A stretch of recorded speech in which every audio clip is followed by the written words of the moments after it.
नमस्कार दोस्तों, आज के इस वीडियो का विषय है प्लेटो का न्याय सिद्धांत।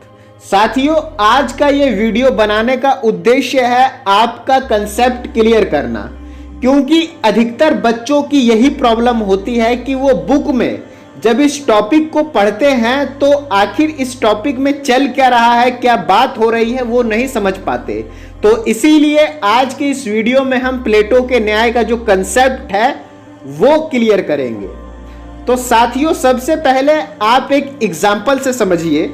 मान लीजिए मैं एक सेल्समैन हूं और मैं आपको एक शैम्पू बेचना चाहता हूं और आप मुझे बताते हैं कि आप ऑलरेडी किसी दूसरी कंपनी का शैम्पू यूज कर रहे हैं। तो ऐसे में मैं क्या करूंगा, मैं आपको जो आप शैम्पू यूज कर रहे हैं उसके नेगेटिव पॉइंट्स बताऊंगा।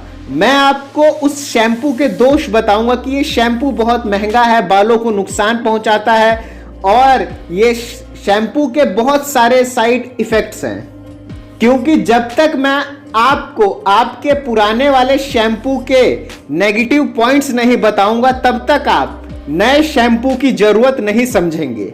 ठीक इसी प्रकार एक और हम एग्जाम्पल देखते हैं। मान लीजिए कोई पार्टी सत्ता में है, तो जो विपक्ष दल है वो उस पार्टी की केवल आलोचना करेगा। वो बोलेगा कि यह पार्टी जो है भ्रष्ट लोगों की सरकार है, गरीबों की कोई नहीं सुनता है। क्योंकि जब तक वो विपक्ष दल जो सरकार वर्तमान में कार्य कर रही है उसकी आलोचना नहीं करेगा, उसकी कमियां नहीं बताएगा, तब तक लोग कैसे समझेंगे कि एक नई पार्टी की जरूरत है, एक नई पार्टी को सत्ता में लाने की जरूरत है। इसीलिए वो विपक्ष दल क्या करेगा, वो केवल उस वर्तमान पार्टी की आलोचना ही करेगा और तभी वहां से एक नए सरकार की जरूरत लोगों को महसूस होगी। ठीक इसी प्रकार प्लेटो जब अपना न्याय का सिद्धांत प्रस्तुत करते हैं तो सबसे पहले जो वर्तमान में जितने भी न्याय के सिद्धांत थे वो सबसे पहले उन न्याय के सिद्धांतों की आलोचना करते हैं और उसके बाद अपना न्याय का सिद्धांत रखते हैं। तो उस दौर में मुख्य रूप से 3 न्याय के सिद्धांत थे। न्याय का परंपरावादी सिद्धांत, न्याय का उग्रवादी सिद्धांत और न्याय का व्यवहारवादी सिद्धांत। प्लेटो सबसे पहले इस न्याय के सिद्धांतों की आलोचना करते हैं, इसकी कमियां बताते हैं कि ये कैसे पूरे तरीके से फेल है, ये न्याय का सिद्धांत, ये न्याय की थ्योरी। और उसके बाद वो अपना न्याय का सिद्धांत रखते हैं। तो सबसे पहले इन न्याय के सिद्धांतों को समझते हैं और जानते हैं कि प्लेटो ने किन आधार पर इनकी आलोचना की है। आलोचना की है, या मैं बुक की भाषा में कहूं तो इनका खंडन किया है। यही वो शब्द है जिसे समझने में अक्सर बच्चों को कंफ्यूजन हो जाता है। बात की जाए प्लेटो के न्याय की, तो प्लेटो ने अपने ग्रंथ रिपब्लिक में आदर्श राज्य की स्थापना में न्याय को अत्यंत महत्व दिया है। प्लेटो ने रिपब्लिक में न्याय का सिद्धांत प्रस्तुत करने से पूर्व तत्कालीन यूनान में प्रचलित न्याय का खंडन किया है, जिसमें न्याय का परंपरावादी सिद्धांत, उग्रवादी सिद्धांत और व्यवहारवादी सिद्धांत शामिल है।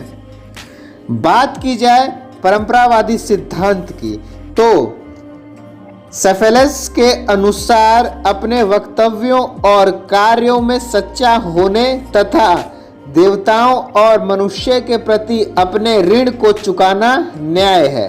वहीं पॉलीमार्क्स के अनुसार न्याय एक ऐसी कला है जो मित्रों का हित और शत्रुओं का अहित करने में देखी और पहचानी जा सकती है।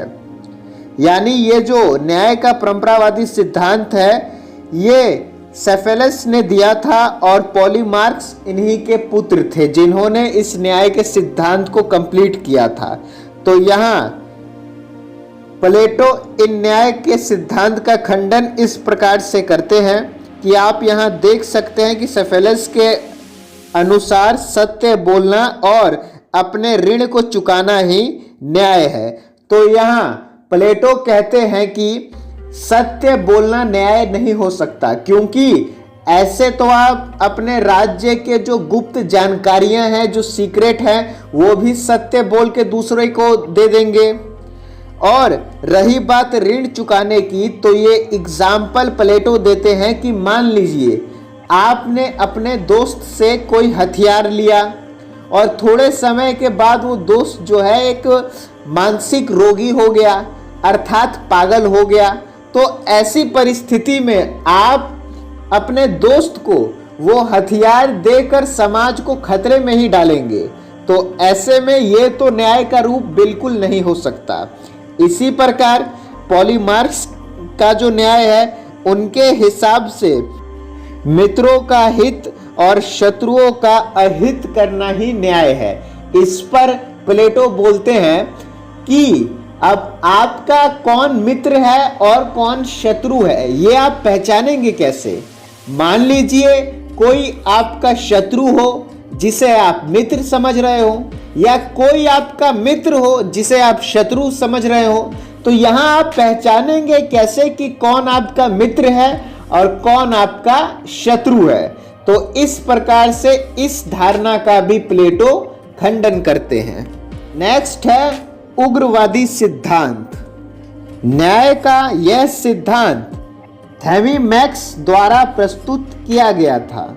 इनका मत था कि न्याय शक्तिशाली का लाभ अथवा स्वार्थ है, अर्थात शक्तिशाली व्यक्ति अपनी स्वार्थ पूर्ति के लिए जो भी कानून बनाता है वही न्याय है, यानी कि शक्तिशाली का जो हित है वो न्याय है।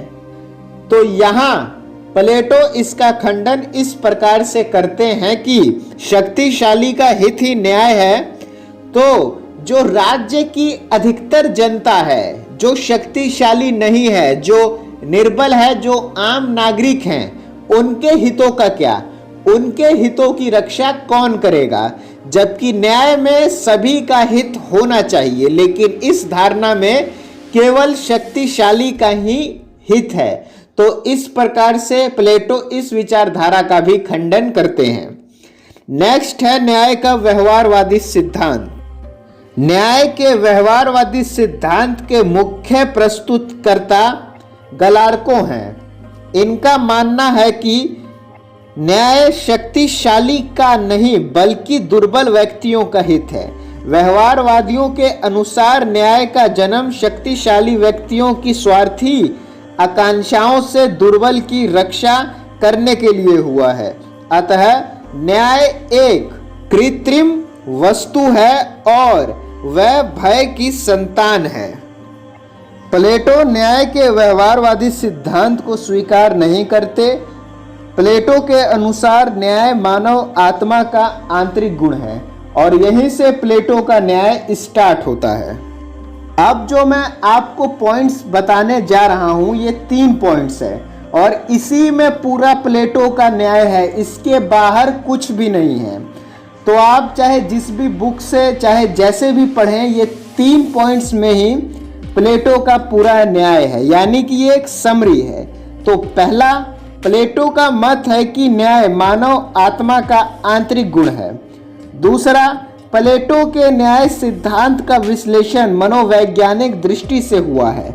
और तीसरा, प्लेटो का न्याय सिद्धांत प्रत्येक व्यक्ति के कर्तव्य पालन पर बल देता है। ये 3 पॉइंट्स ही आपका पूरा प्लेटो का न्याय कवर करते हैं। बात की जाए आगे, तो प्लेटो के अनुसार न्याय प्रत्येक व्यक्ति के हृदय में रहता है।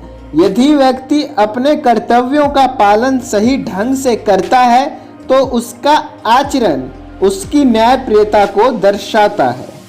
प्लेटो ने प्रत्येक व्यक्ति की आत्मा में 3 प्रवृत्तियों का निवास माना: ज्ञान, साहस और भूख या तृष्णा। यानी प्लेटो का मानना था कि व्यक्ति जन्म लेता है तो उसमें ये 3 प्रवृत्तियां होती हैं, लेकिन इसमें से कोई एक प्रवृत्ति उसकी जो है प्रधान प्रवृत्ति होती है।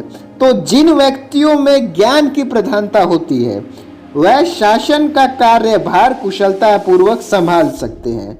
इसी प्रकार जिन व्यक्तियों में साहस की प्रधानता होती है वह सुरक्षा अर्थात सैनिक तथा जिनमें भूख की प्रधानता है वह उत्पादन कार्य अच्छे ढंग अथवा सरलता से कर सकते हैं। प्लेटो का मत है कि जब तीनों वर्ग अर्थात उत्पादक वर्ग, सैनिक वर्ग तथा शासक वर्ग अपने कर्तव्यों को समझते हुए सुचारू रूप से अपना कार्य करें तथा एक दूसरे के कार्य में कोई हस्तक्षेप ना करें, तभी संपूर्ण समाज में न्याय की स्थापना होगी। यानी यहाँ पे तीनों वर्गों के कर्तव्यों के पालन पर बल दिया गया है।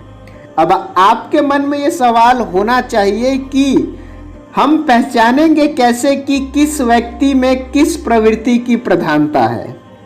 तो इसी के लिए प्लेटो ने अपना शिक्षा का सिद्धांत दिया था, जिसके बारे में हम पिछले वीडियो में बात कर चुके हैं। उस शिक्षा के सिद्धांत का उद्देश्य यही था कि कैसे किस व्यक्ति में किस चीज की प्रधानता है उसको पहचाना जाए और उसके गुण को देखते हुए उसको कार्य सौंपे जाए। तो उसी प्रकार से वहाँ प्रारंभिक शिक्षा और उच्च शिक्षा का प्रावधान था। नेक्स्ट बात की जाए कि प्लेटो के न्याय में सबसे पहले तो व्यक्ति के स्तर पर यदि हम न्याय देखें तो सभी व्यक्तियों को उनके योग्यता के हिसाब से, उनके प्रवृत्ति के हिसाब से जिस काम में लगाया जा रहा है तो ये भी उनके लिए एक न्याय है। यानी जिस व्यक्ति में शासन के गुण है, शासक बनने के गुण है, जो शासन का कार्यभार संभाल सकता है, उसको शासक बनाया जा रहा है। ऐसे ही व्यक्ति के रुचि को ध्यान में रखते हुए, इंटरेस्ट को ध्यान में रखते हुए उसको कार्य सौंपा जा रहा है। तो ये भी एक व्यक्ति के स्तर पर न्याय हुआ। नेक्स्ट, न्याय की चर्चा करते हुए प्लेटो ने लिखा है कि राज्य में तीन वर्ग अर्थात शासक, सैनिक एवं उत्पादक वर्ग बिना एक दूसरे के कार्य में हस्तक्षेप किए अपने अपने कार्य सही ढंग से करते रहेंगे, क्योंकि एक व्यक्ति एक समय पर केवल एक ही कार्य अच्छाई से और अधिक मात्रा में कर सकता है। ऐसा करने से सभी व्यक्तियों या नागरिकों की आवश्यकताएं पूरी हो सकेंगी और राज्य भी आत्मनिर्भर बन पाएगा। इसी के साथ प्लेटो का न्याय यहाँ समाप्त होता है। आज की वीडियो बस यहीं तक।